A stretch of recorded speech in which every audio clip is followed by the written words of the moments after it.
Hello, everyone. Thank you so much for joining us.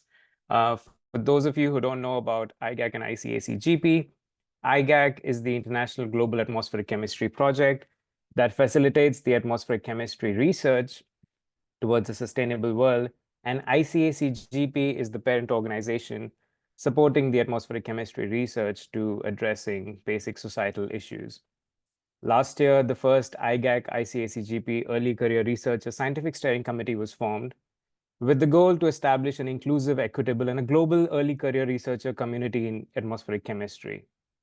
Some of our activities for you include communication to improve the outreach to ECRs, mainly in the low middle income countries, increase engagement so that you can participate in the IGAC activities as well as the working groups, and participate and combine efforts with fellow scientific organizations such as SOLAS and ILEAPS, and have career development opportunities such as resources and workshops such as the one today to increase your career perspectives and provide opportunities to network. We are available on a few different social media channels such as Facebook, X, formerly Twitter, Weibo, and LinkedIn, and we have a dedicated group website for you to have a look at and subscribe to our newsletter and follow us so that you can be updated on future resources. On behalf of the entire IGAC, ICAC-GP, ECR scientific community, I welcome all of you to our first workshop of the year, which is on navigating the peer review process, safeguarding the quality, credibility, and integrity of knowledge. And we are really pleased to welcome Dr. Eloise Murray, who is an associate professor in physical geography at University College London, or UCL, where she leads the atmospheric composition and air quality group. Her research group uses ground-based observations, satellite observations of atmospheric composition, as well as the state-of-art chemical transport model GeoSChem to address a range of questions. These vary from assessing the impact of local and regional air quality measures on air quality and health, to the impact of rocket launches on climate. Eloise did her PhD in Earth and Planetary Sciences from Harvard, and she is the recipient of the prestigious ERC starting grant, or the European Research Council starting grant. She's been on the reviewer panel for multiple grant proposals. Some of these include the ERC, for the UK Research Council's NERC and EPSRC, and in the US, EPA, NASA, and NOAA, and many more. She's also been a reviewer for EUMETSAT data product reports, as well as the IGAC tropospheric ozone assessment report. And she's been frequently invited to review articles for the peer-reviewed journals. There's a long list, and I've included just a few. To give you an example, PNAS, Nature Communications, ESNT, Atmospheric Environment, ACP, JGR, and so on. As is standard with Zoom meetings, please keep microphones muted. There will be opportunities throughout the workshop for question and answers, and you can always enter question and answers in the chat, and this meeting is being recorded. Without further delay, I'd like to welcome Eloise. I'll stop sharing. Excellent. Thanks, Kern, for the kind introduction. The weather has improved in the UK, and so as a result, there is more outdoor activity, and my neighbors, as if they knew that I was having a Zoom call currently, are now doing DIY outside. So there's a little bit of drilling and ambient noise. I hope that my microphone is good at filtering that out, and I will try to not let it distract me while I present to all of you. So as Kern has mentioned, I will have a few questions and answers opportunities littered within this presentation in case you want to ask questions. The chat facility is there, but of course I'm not very quick at thinking of and typing my questions. So if you do want to ask questions, there is that reactions button in the Zoom meeting that you can always click on, and you'll see that there's a little raised hand option. And so if you do raise your hand, and if Kern or I catch it during the Q&A session, I'll call on you, Kern will call on you to ask questions. And then once you've done, you can just lower your hand. I do have one question where I would like a response from all of you. I know that bandwidth is an issue if you turn on your cameras, but of course you're welcome to just do the thumbs up to indicate a yes in response to the question that I have. And so there's just one opportunity for that. So look out for it. And your response to that is really informative because it helps guide the follow-on discussion that I have. So what I'm going to do is share my screen. And so I have a few slides just to facilitate and remind me of content that I'm going to present. Those slides are available also on my research group website. And so I'll be sharing the link in the last slide if you want them as a reference to access them in the future. And so also I should say that they're my opinions, my reflections on my experience being a reviewer. And so you will probably get different responses, different impressions, different input from others that you might discuss with. So please, have these kinds of discussions with others to get their input and responses to the peer review process. I should also caveat my presentation with the fact that I appreciate that the peer review process is not perfect. There are many aspects that are problematic, that need improvement, that are being reviewed and criticized by scientists and people outside of science. But this is not what this presentation is going to focus on. It's going to focus on, if you're sort of deciding on whether or not to peer review, when it's right to peer review, hopefully this will give you some guidance and pointers for that process. So what I'm going to cover during this, I've indicated here with bullet points, and then some checkpoints where we'll pause my presentation and give you an opportunity to ask questions if you have any. If it's crickets, if there's no responses, that's okay. I'll just move on to the next section. But what we're going to cover is why review, the role of the reviewer, when it's sort of a good time to review, an acknowledgement of predatory publishers and how to recognize these and not become a victim of them, the review process, the typical format of a review, what constitutes minor versus major revisions, the reviewer best practices, and then also the difference between reviewing for papers and proposals.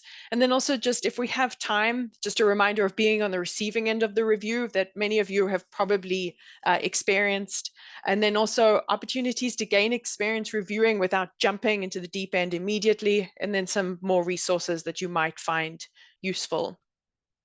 So the review process is old. It's been there for a long time, and it serves a very important purpose.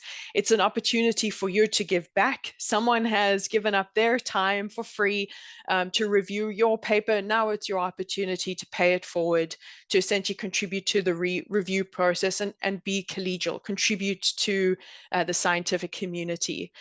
You're also playing an important role in ensuring that you're mitigating the proliferation of incorrect information in the literature and beyond. Within the field of atmospheric chemistry, the proliferation of incorrect information at worst can lead to misdirected research projects, grant funding that doesn't lead to anything.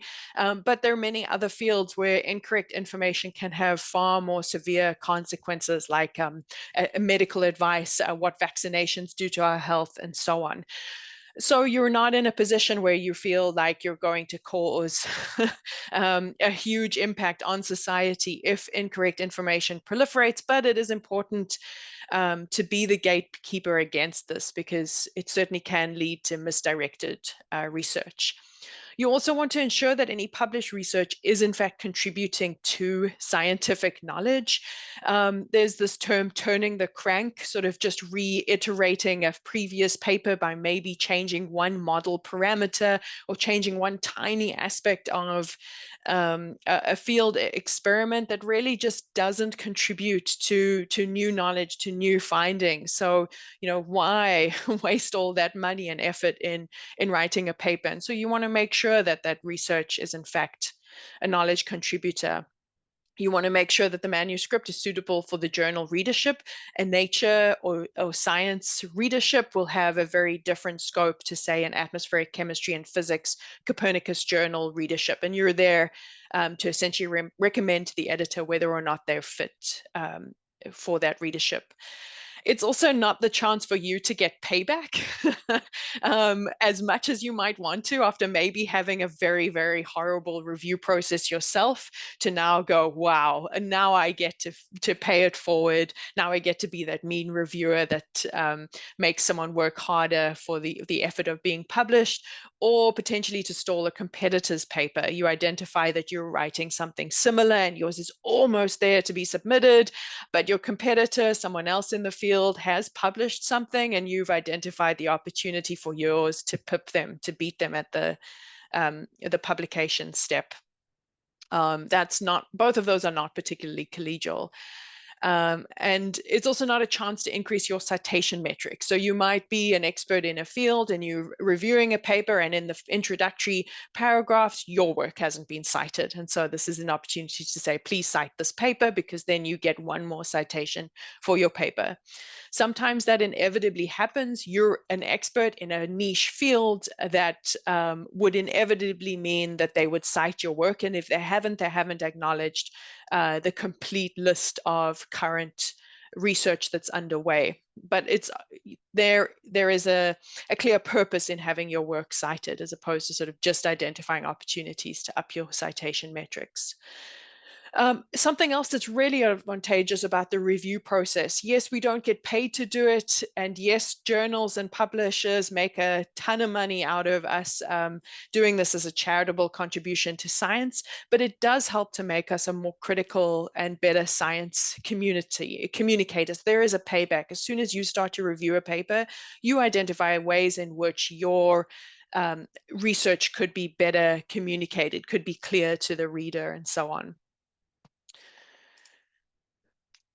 It's also aspects that are associated with reviewing that you have to look out for is that you're not a copy editor and you're also not a co-author. You want to make sure that your responsibility of being a reviewer doesn't sort of veer into these aspects. A copy editor looks for typos, looks for formatting. So is fertilizer spelt with a Z or Z or an S? That sort of stuff is really up to a copy editor. They have particular formatting requirements. Someone is paid to copy edit. It's not your responsibility. And you're also not leaning into that co-authorship aspect where you would suggest doing maybe a methodological update that would be specific to the kind of research that you would do, for example. You're also not checking word or word equivalent counts. That's also not your role. That's on the journal checks that happen at the start by either the editor or someone who's employed specifically by the journal or the publisher. You're effectively advising the editor. You're serving as this person who is saying to the editor, with my area of expertise, I think that this paper should be published with or without minor or major corrections, or it should be outright rejected for not contributing to scientific knowledge or for having flaws. And you, of course, have to defend this with a very well-written and clear review that gives very, very clear directions to both the authors and the editor. What you're really looking out for in assessing a paper is that it's clearly communicating to the readership of the journal, it's correctly targeted, it makes a contribution to knowledge or new methodologies or key data sets.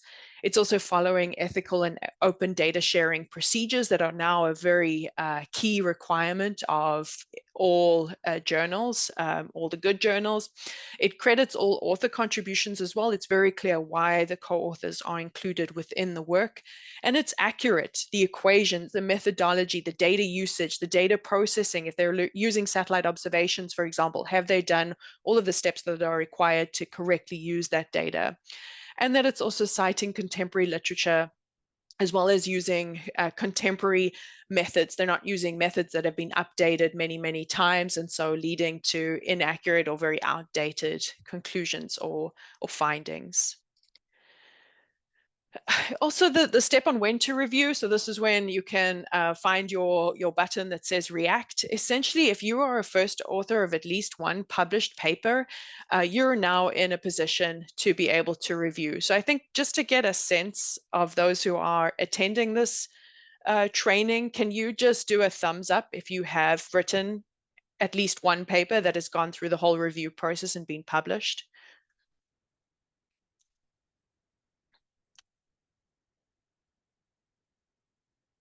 Okay, so some are starting to raise their hands. So a small contingency have, perfect. So I have to now change my screen just to make sure. Okay, that's great. For those of you who have raised your hands and perhaps haven't reviewed yet and aren't sure if you are in a position to review, the answer is yes. You have now without receiving an official certificate, become qualified enough to be able to review. You've served as a lead author on a paper that has now made you expert within that particular research field. You've gone through the review process, so you've been able to essentially engage with the steps that are involved in communicating with the editor, with the reviewers, responding to reviewer comments. And perhaps within the journal that you've published, you now know the scope of the journal and the formatting requirements and so on. But what I'm going to caution is to not be impatient to review. This is an important step within your career development for sure. But try, if you can, to be discerning about what you review the first time. I wasn't patient, and I spent a lot of time essentially trying to fix a paper that was very poorly communicated, unclear, and had perhaps not particularly good quality figures. And it was a real waste of time, and I didn't enjoy the process. And it was only after being a little bit more discerning about what I review, based entirely on an abstract, was I able to then enjoy the process, to be like, oh, I'm actually making an important contribution to enhancing the quality of this paper and ensuring that it is clearly communicated to scientists. I would advocate for trying to steer towards reviewing for journals that you've published in, because you have gained that experience that's needed to understand the scope of that journal, the process of receiving and responding to reviewers and so on. It does make for a more enjoyable process. You don't have to spend so much effort having to become familiar with the eligibility requirements and so on. Stick to reviewing for topics that you're expert in as well. So serving as lead author or as supervisory author for a paper that's become published. So in some instances, you would be expert in the entire paper. In other instances, it's a multifaceted paper that's brought on lots of different aspects, which is highly encouraged because it makes for a more diverse and interesting publication. But you might find that you're only in a position to review for sections that you're expert in. For example, it might be a paper on satellite observations that employed machine learning, and you know all about the satellite observations, but not about the machine learning aspect. And in that instance, you can always inform the editor that you're happy to review, but your area of expertise is limited to this particular aspect of the paper, to ensure that if the editor hasn't already, they'll start to seek expertise in machine learning to cover that issue. Have a conflict of interest rule as well for deciding on when to review a colleague's paper or a former supervisor's paper. I typically do the 5+ rule, so I have to have not co-authored with someone for at least 5 years before I feel that I'm in a position to review a paper written by them. And some people have different approaches, and this is where you should speak to your mentors and supervisors to see what rule they have in place. Reviewing can start to become quite a time burden. Once you've started to review for a journal and they really like the reviews that you give and you're very responsive and very useful, they'll take full advantage of this and continue to invite you to review. But you have to also step away from them and say no to certain instances and recommend others. And so for this as well, have a rule of thumb on how often to review. Some people do the N+3 rule. So in other words, if they publish as lead author once a year, they will only review 3 additional papers. So that sort of gives them the opportunity to also contribute to the review process, so feeding it forward, but also it doesn't become a huge burden. And then importantly, being wary of predatory journals and publishers. I don't know how familiar all of you are with these. They're becoming more prolific, and they're becoming increasingly good at preying on early career researchers. Just for a sense of what these are. So it's tends to be costly, poor quality papers. And when you publish in these, not knowing that they're predatory, it can risk tarnishing your reputation. They also are very good at preying on junior researchers. They're flattering.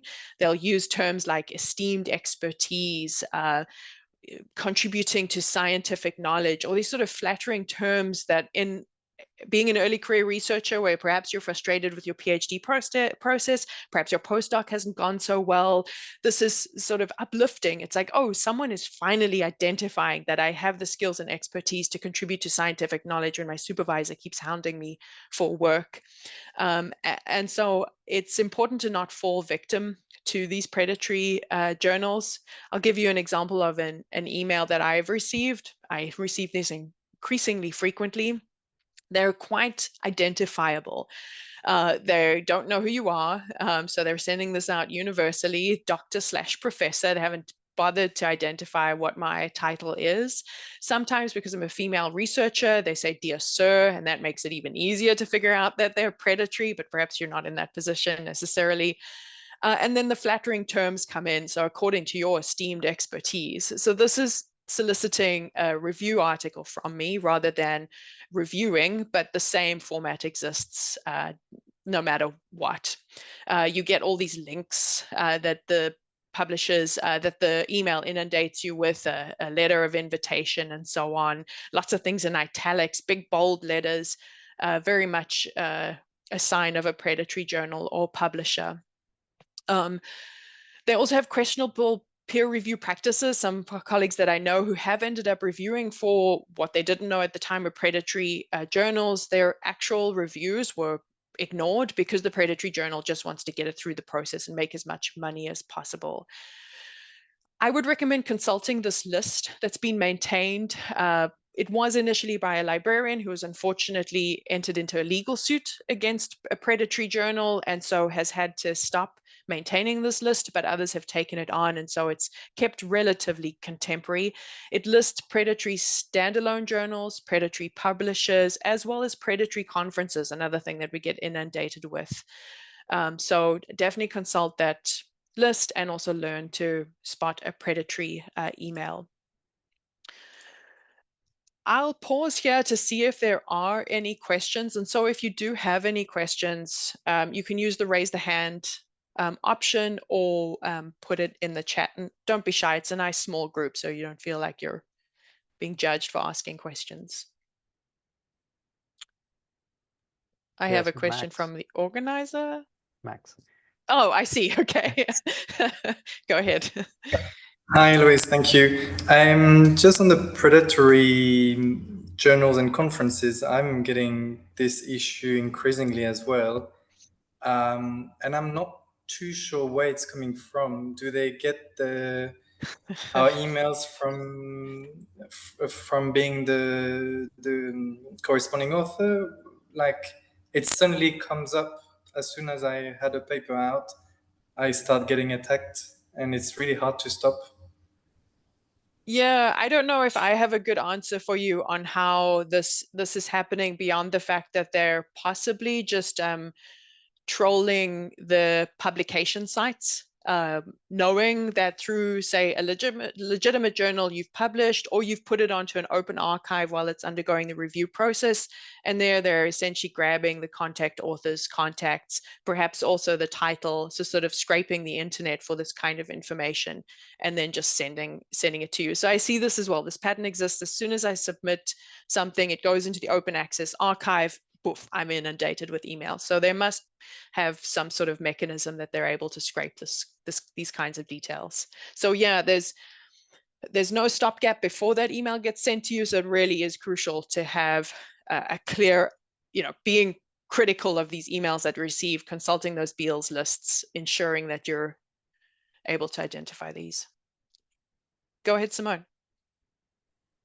I just have a quick question about, you say that after you've published your first paper, then you're ready to be a reviewer, but how are you chosen to be a reviewer when you get to that point? Because I get the feeling that you don't get any request to review until someone recommends it, or like your supervisor's thinking, oh, he doesn't have time, and then he'll suggest that you do it instead. Yeah, or she. Yeah. But yeah, so there's a few mechanisms that this happens. Your supervisor can essentially pass it along, so essentially recommends you in the email that's sent by the editor. your work might be cited in a particular publication. And so the editor is looking through those citations to identify who's most suitable and will reach out to you directly as possibly the corresponding author on a paper or the lead author on a paper. Those tend to be the main mechanisms that are available. There's no way to sort of say, hi, I'm available, please select me, except perhaps a few journals you can register with them and indicate your area of expertise. But I don't see the editors really using that resource that much beyond the citations and a supervisor recommending you. Okay, thanks. Sure. If there's no further questions, I'll continue with the presentation.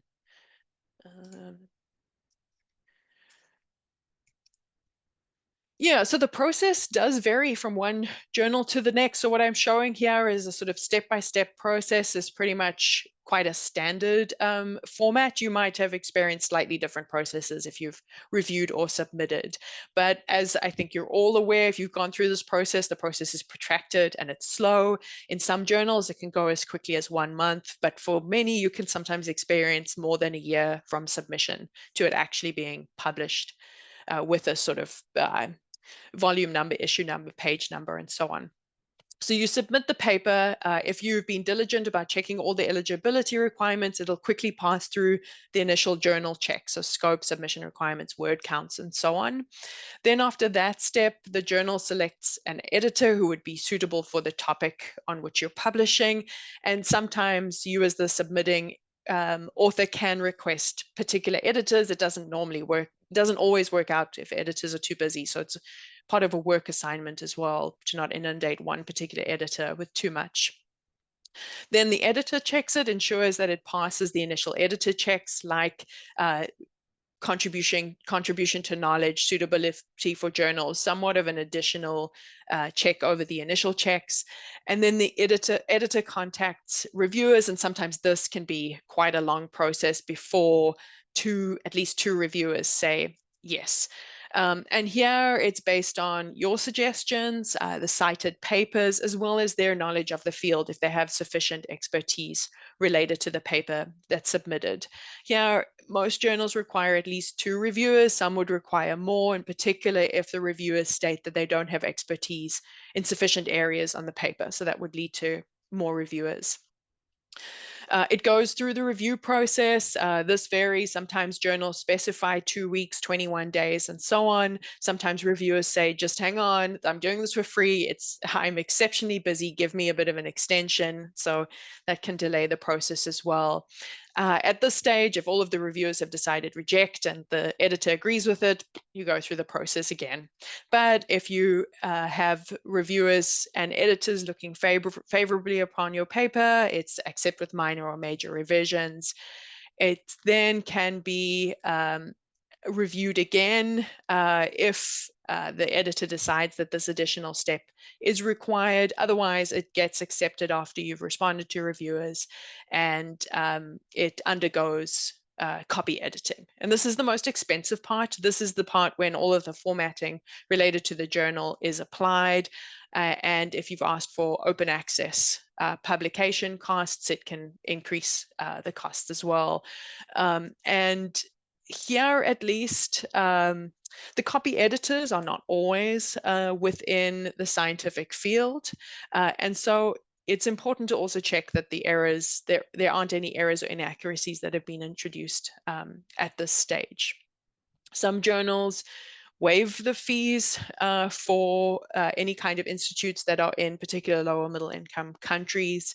Some institutes have also entered agreements with publishers that have allowed for this payment to essentially not be on the academic. So there are some at University College London, we have transformative agreements with things like Wiley and Elsevier that allows us as the lead author to not have to cover the open publishing costs. The review format that I'm going to show here is the review format that I follow, that you've probably seen other reviewers follow as well if you've responded to these reviews. What it typically involves is a first section that's a summary of the interpretation of the paper. So you're giving the editor an indication that you either have or haven't understood the intention of the paper. And it follows somewhat of a format of an abstract, if indeed all of the steps in the abstract have been followed by the paper. So what was the question or issues that the authors seeked to address? What was done? So what are the methods? What are the key findings? And what makes this work meaningful or important if indeed it does? And then a statement about your recommendation as the reviewer, whether it's suitable for the journal and if minor or major revisions are needed. And then the sections that follow will essentially support your statement about whether or not minor or major revisions are needed. The next section will be a summary list of the major concerns or general comments for the authors. And these, I typically rank them in order of most to least concern. And then section 3 is a list of minor concerns or specific comments. And these would tend to be ordered in the appearance that they appear in the paper. So you're making it a little bit easier for the author by indicating that on page 1, line 1, we identified this miscommunication. And so here, typically, we'll use page numbers and line numbers to identify these. The review that comes with these sections will go straight to the authors, but it's also possible to send any private messages to the editor. And this has served a range of purposes to indicate that you perhaps weren't aware that the authors were including machine learning, and so you weren't able to pass any comments on that, or perhaps to indicate to the editor your more serious concerns associated with the paper, if indeed there are concerns. Some journals, although increasingly more journals, have accompanied this review with an electronic form to complete, and the format of this depends on the journal. And perhaps I shouldn't be admitting this, but I've tended to stop filling in these forms. I am doing this for free. I have time that I need to commit to many other aspects associated with being an academic. And I've just completed a very, very clear, exhaustive, and well justified review. And so I don't want to have to now complete another electronic form. So I don't, and I've gotten away with it. I'm probably invoking some worst practices, but I think there needs to be a point where we have to sort of say, wait a minute, this is not a process that I'm being paid to do. And now after I've submitted a really, really good review, you want me to fill in more forms? It's up to you. You can complete the electronic form if you want to. Over time, I've increasingly stopped doing that. Then I've mentioned this recommendation associated with whether or not minor or major revisions are needed. And there's a lot that can separate minor versus major revisions. And here I've indicated what I've typically identified. So for examples of issues that require major revisions, it would be errors associated with a core approach, math, use of tools, perhaps reasoning that ultimately impact the findings of the study. And so in addition, something that could cause errors to perhaps proliferate in the literature. So if they've perhaps proposed a new approach of calculating premature mortality associated with exposure to air pollution, and there's an error in the equation, that error would propagate by other researchers who would then use that approach. And so it would cause, an annoyance until eventually someone publishes a paper on the errors associated with that math equation. So there's sort of consequences in having this propagate. Minor revisions would be errors that have small or relatively inconsequential effects on the findings. Perhaps there's a very, very minor unit conversion that has perhaps propagated in a figure that they've shown, but hasn't had an impact on the findings. An image mislabeled, incorrect interpretation of a model mechanism as well. So a few that could fall under minor revisions. But also consider that as the reviewer, your suggestions should also be practical for revision. Unfortunately, PhD students or postdocs who might be the key analyzers of the data, the key sort of people running the models, or perhaps there's been a field experiment that of course can't be reproduced. It's not really feasible to ask to redo the experiment. In situations where perhaps this has been identified as a potential issue, what you could recommend is to discuss further the implications of the errors or uncertainties that resulted from perhaps an issue with the field experiments. I don't know, maybe an instrument didn't work that was measuring a key parameter that would have been useful in interpreting other observations.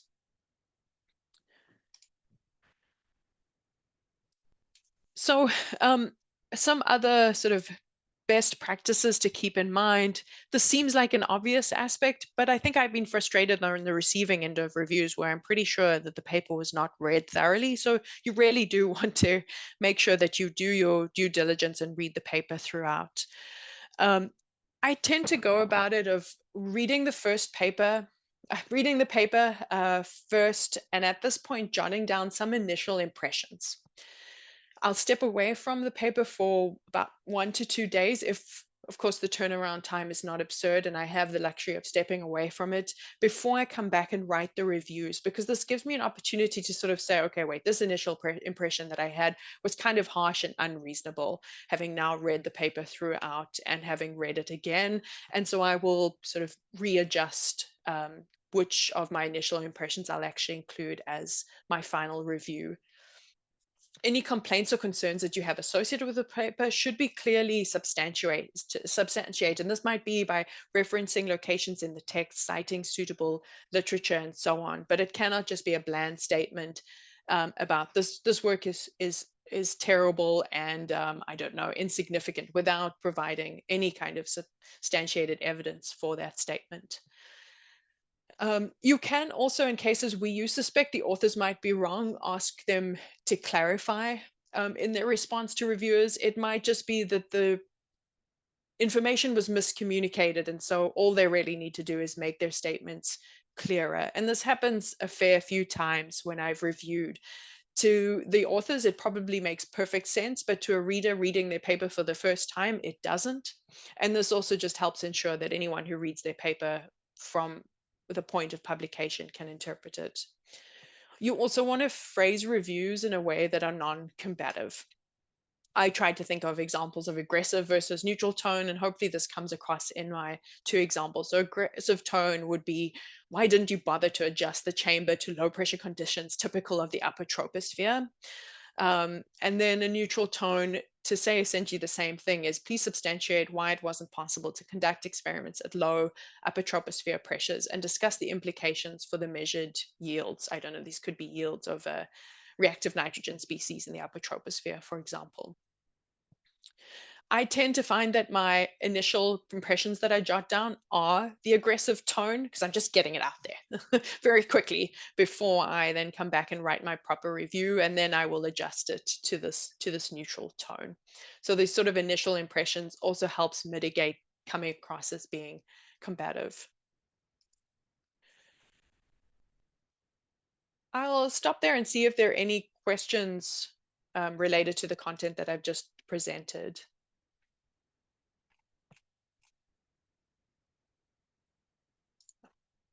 I can ask a question while others think. Go ahead, Koen. Is it easy to have a neutral tone when you're trying to improve a paper? You see a paper that was poorly written and you see so many aspects and you're struggling to write a review. And especially for most of us here, we'll be writing a review for the very first time. And let's say they face a similar situation to yours, where they have a paper which was very poorly written. So they may be struggling to write the review for the very first time. Yeah, and I think that relates very well to the first paper that I reviewed. It was a struggle to get through. It was like wading through honey, trying to find the meaning and the intention behind the paper. I think there you would use that section on general comments to just state that the writing, there's room for improvement for the writing. So it's a little bit better than this is poorly written. And indicating where in the paper you've identified where this writing has been, not of a good enough quality to be effectively communicated to the audience of that journal. And there, if it is really notoriously badly written, that's the opportunity to also get the editor involved and make the recommendation that perhaps they should go through an editorial service that many journals now offer to improve the quality of the writing to then resubmit. So I think you can sort of stop the review process early by just making this first recommendation and then to resubmit. I think journals are increasingly allowing for low and middle income country institutions to have this review process at either a reduced cost or for free. There are a few options available for a poorly written paper. Okay, thank you. Max? I was going to bring up a similar topic, which is, I mean, I had the idea of the language, which I've dealt with, and basically is it okay when a minor issue is consistent through an entire paper, say maybe level of language or quality of figures, to then bump it up into the major ones because it's very much a redo of a lot of the paper. And the issue I've had as well is that when I've put language as a major issue, and it's only happened to me once, it got completely ignored and the paper came back where the authors had actually gone back and did a whole new field campaign, but the level of language, which was the most significant issue in my mind, had not been dealt with. And the editor in between had not done a filtering work either. Yeah, I mean, there it just sounds like the review process was not particularly well handled by the editor. If you do have throughout the paper, the quality of the writing is a persistent issue, that does bump it up to that section of sort of general comments. I don't know, perhaps it was the wording in the review process that didn't spark the editor to really act on it. If it's stated, and I don't have familiarity with the particular review you write, but if you state in that general comments that it made it difficult to actually interpret what was done, what was found, and so the readership of this journal will not be able to comprehend this paper, it might sort of raise the immediacy for the editor to act. But sometimes, it is also reading two reviews. So this is where it becomes problematic. If you've said that the writing is not of good quality and the other reviewer has said, this is the wonderful paper, the best I've read, publish as is, then the editor does have to weigh up both of those. And in that case, perhaps decided that it should go through. I think this is very similar to one of the questions in the chat, and I'll read Jonathan's question. There are instances that reviewers have different or opposing views or concerns, and how does it work if that is the case? Oh, sorry, I started reading the other one. There are instances that reviewers have different. Yeah. So that's where you, as the reviewer, don't have to arbitrate. That is really on the editor to arbitrate. So you don't have to worry about this unless you've decided that the editor has made a very poor decision. I've never sent this up the chain. Sometimes papers are bad and they get published and there's no consequence behind it. No one will read it. It'll just fall into the sort of void of knowledge. And so what? Maybe it's not worth your time in trying to send it up the chain higher than the editor. But yeah, in terms of arbitrating between two very conflicting reviews, that's the role of the editor, not the reviewer. And Martin has had his hand up for a Martin, while. yeah. Okay. Sorry, Martin. Yes, no problem. I have a question which is, I think, about the first part of the presentation and deals with the choice of reviewers and conflict of interest. So sometimes when you submit a paper, or I think every time, you can recommend people who review your paper. So you can suggest reviewers. And I wonder if someone that is in your, you recommend someone that is in your network and you might be, you know him very well or her. And is this already a conflict of interest if I choose people from my network to review my paper? What would you say? It depends. Within the atmospheric chemistry community, the community is small enough that you inevitably have met with them, chatted with them at a conference. They've become part of your network by some way of engaging with them. I think if you're writing a proposal with them, if you're working on a paper with them, if you've published with them recently, those all fall under conflicts of interest. And so it's better to not include them. If an editor has the time to do the due diligence of also checking this, they will too. So they'll see who you've recommended, decide whether it's suitable person and then decide whether or not to invite them. So your list that you provide is as a guide for the editor, but they're also going to look into potential conflicts of interest to the extent that they can find that evidence. All right, thank you. I I think don't know, there there's was another one in one the last chat. question, which is any tips on neutral writing practices and how to avoid emotion and keep in professional tone? Yeah, I think there you have to employ a degree of empathy. Put yourself in the position of the person receiving that review. As you do, put yourself in the position of someone reading your paper when you write it, and decide whether you would want to receive that kind of review and whether it's all helpful to have an emotional tone. It's, you know, you ultimately want to tell them what needs to be improved. You don't need to add in a layer of, I don't know if we can turn this person's camera off. I don't know if they're in the bathroom or something.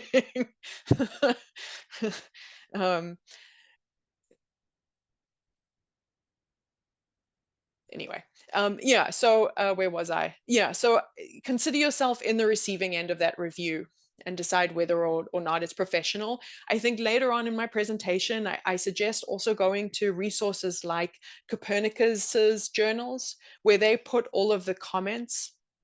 The whole review process is online. So you can start to actually look at those as well and see for yourself, distinguish sort of what looks like a combative tone and what looks like a neutral tone for very different kinds of papers that are reviewed, and get a sense of sort of employing those styles as well.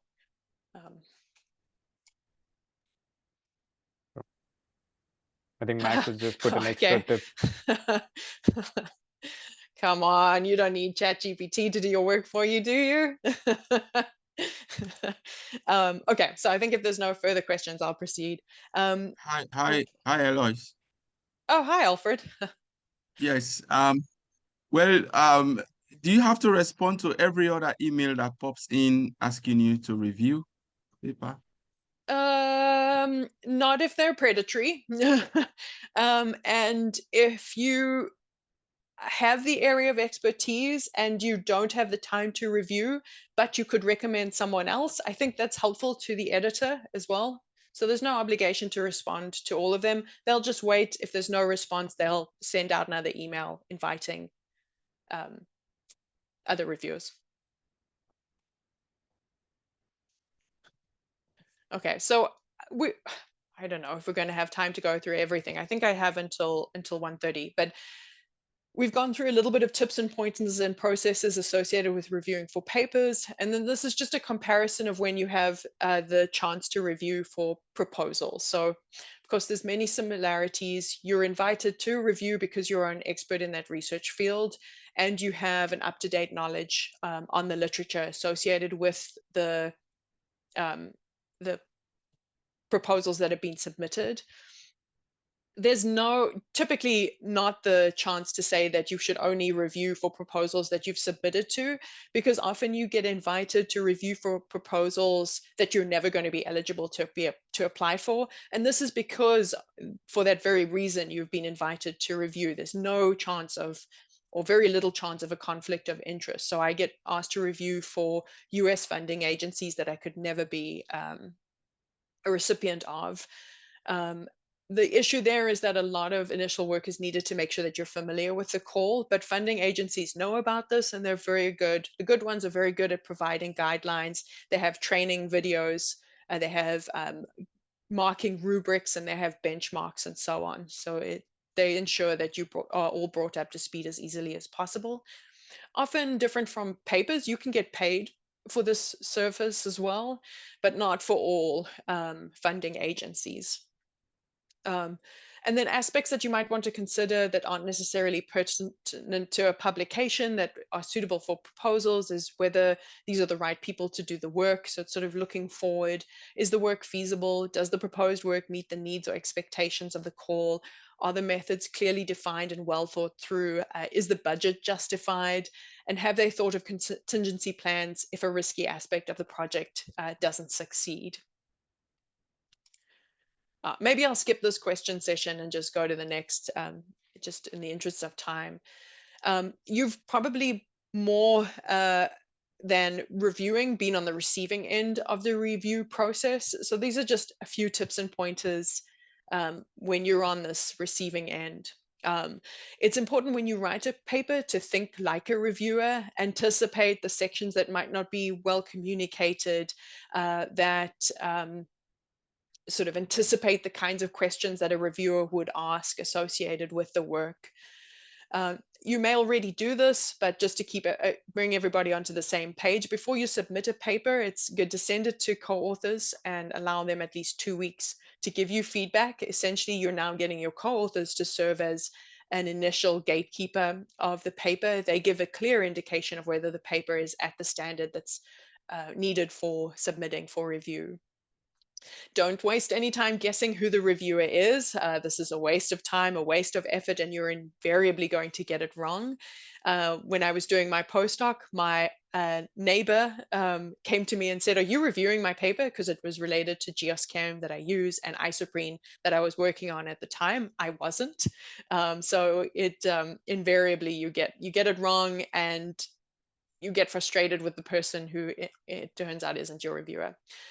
The review process does take a long time, but you can check the status on submission portals. All good journals are starting to do this, and they're providing much clearer information about the status of the paper as well. And you can always check in with the editor if it's taking a lot longer than it should. When you receive criticism from an anonymous reviewer who may not be as good as you will be at having a neutral tone, it's hard to take. Often I take it personally in the first go. I get angry, I get frustrated, I question the review process and so on.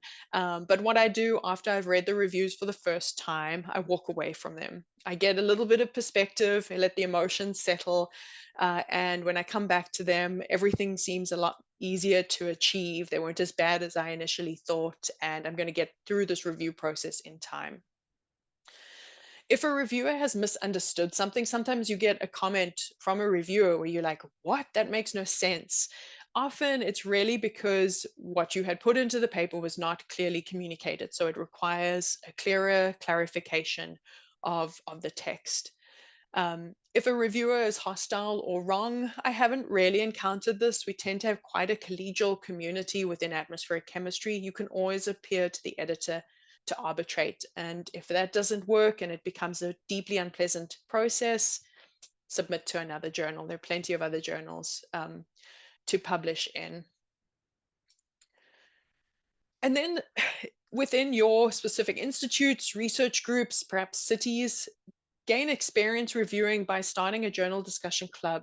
We have this within our routine group meetings where we alternate research talks and then discussing a cutting edge research article where we're all getting an opportunity to effectively engage with the review process. You could do something like have a fixed cycle, meet every second week to discuss a recent paper, rotate who leads the discussion, choose a short paper. And so this allows for a low energy barrier to get everyone to read it, and then discuss and critique the paper as a reviewer would. And so not only is this giving you practice with the review process, you're also gaining a better understanding of how to write a paper with the reviewer in mind and how to effectively communicate your science in general. And then I've mentioned this already, but go to those discussion components of Copernicus journals. If you click on a paper that perhaps you've engaged with a lot during your research, you go to the comments tab and you'll see effectively the entire review process. And you can see how people are writing reviews in a neutral tone, hopefully. If not, you can learn from what not to do, and then how people are responding to those review processes. Of course, a review has to be anonymous. In many instances it is, but you can also just discuss the review process with your research supervisor or mentor or anyone else in your institute that you've sought advice from in the past. This training video is essentially my perspective or my experiences, but you'll get a lot of diverse advice from consulting others just on the general process of reviewing papers. Just a quick check-in to see if there are any additional questions at this stage.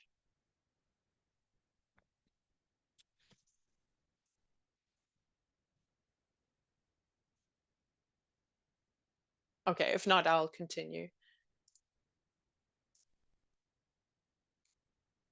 Oh, well, okay. We've actually reached the end of the presentation. So this is just a list of some additional resources and information. This sort of goes beyond steps to peer review, but is more associated with some things that perhaps critique the process, just so that we were aware of room for improvement in the peer review process. How our service that we do for free makes companies exceptionally rich, who are the publishers of our work. General issues with the peer review process on how a spoof paper tested the integrity of many journals and they did not pass. So a spoof paper of junk science that's been published in some leading journals.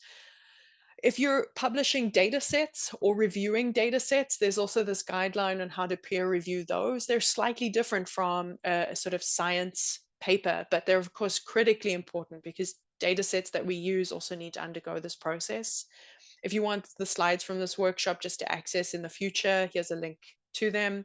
And then slides as well that go into other training that I've delivered in the past on publishing academic papers, giving effective presentations, writing academic CVs and cover letters and so on, you can access from my research group website. Before I finish, I see there's a little bit more in the chat, but perhaps not. No, there are no Oh, it's questions just at someone the had to. I'm happy to take any more questions if anyone has any related to the content that I've delivered, the peer review process, some reflections on their experiences peer reviewing.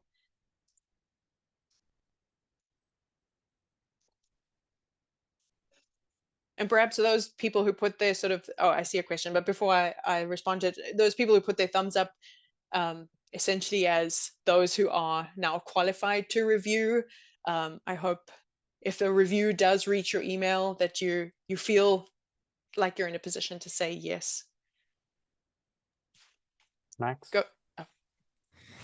So I know you said at the beginning not to be too in a hurry to review, but I guess we're at different stage of career. But my first paper was a fair few years ago, and I still do not receive a lot of invitation, or sometimes I receive them from journals I have decided not to review from. I think there's one that's a bit controversial in our field, which is MDPI.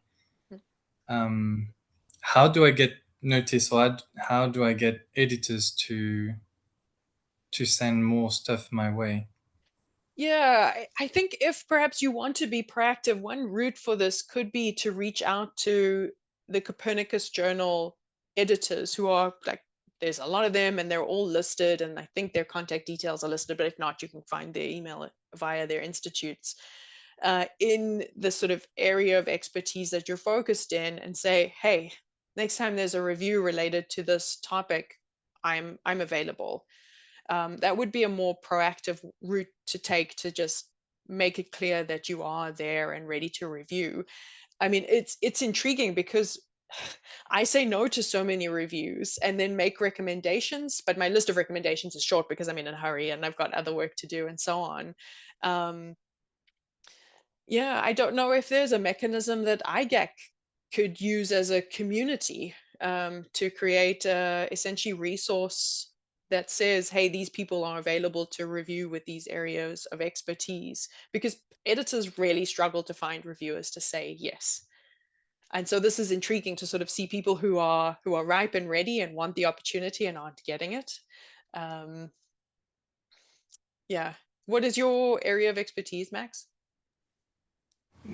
Fire emissions, volatile organic compounds, to some extent greenhouse gases, but yes, wildfire and just biomass burning emissions.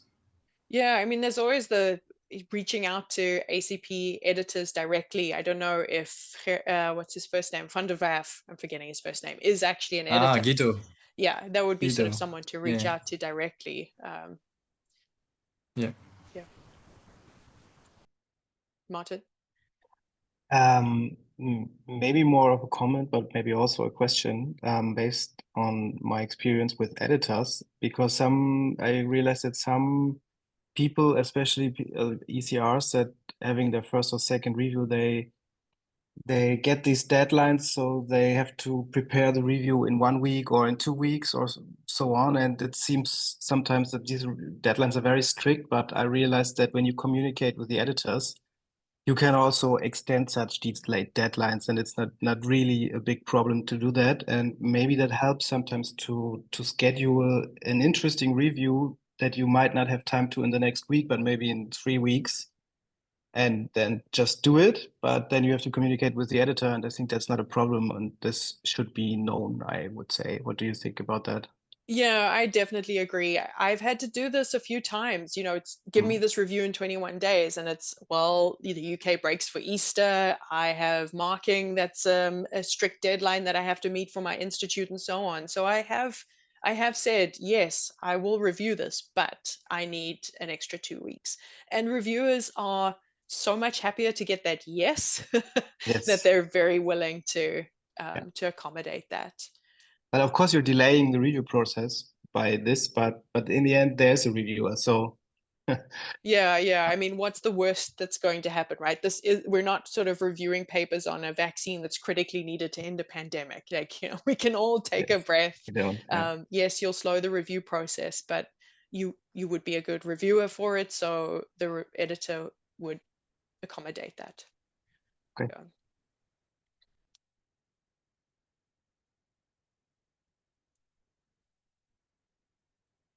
Any other final questions?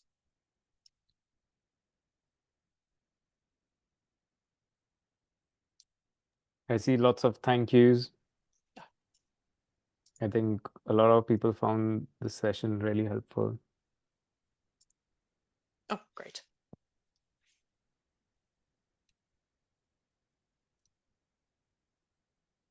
If there are no more questions, Eloise, would you mind stop sharing your Oh, screen? yeah, sure. And then I'll make a quick announcement for the next workshop that we have.